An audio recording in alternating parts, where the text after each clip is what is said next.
So there is different kind of faith. Kwa hiyo kuna aina mbalimbali za imani. And it starts from the lower, inaanzia chini to the highest. mpaka kiwango cha juu cha imani. You cannot finish faith. Hauwezi ukaimaliza imani. Because faith growing. Kwa sababu imani waga inakuwa. Until it reaches the stature of Christ. Mpaka inaongezeka mpaka kwenye kimo cha Kristo. So when it reaches there, ikifikia hapo, now you can see that man. Ndipo unaweza kumuona huyo mtu, the man of God. Ni mtu wa Mungu.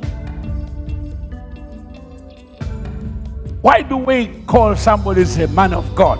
Kwa nini tunamuita mtu kwamba huyu ni mtu wa Mungu? Because he's a man of faith. Kwa sababu ni mtu wa imani.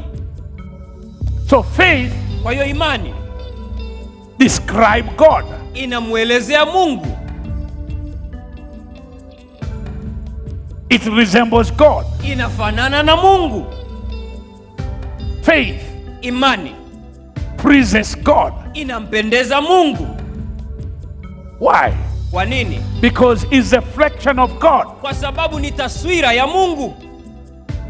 So faith, kwa hiyo imani, is the act. Ni lile tendo.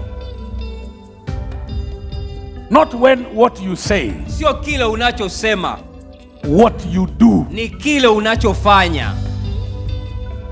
So when it is in act, kwa kikiwa katika utendaji, faith, imani hiyo, you see, unaona what faith means. Imani inamaanisha nini? Or what the meaning of faith. Au maana ya imani ni nini?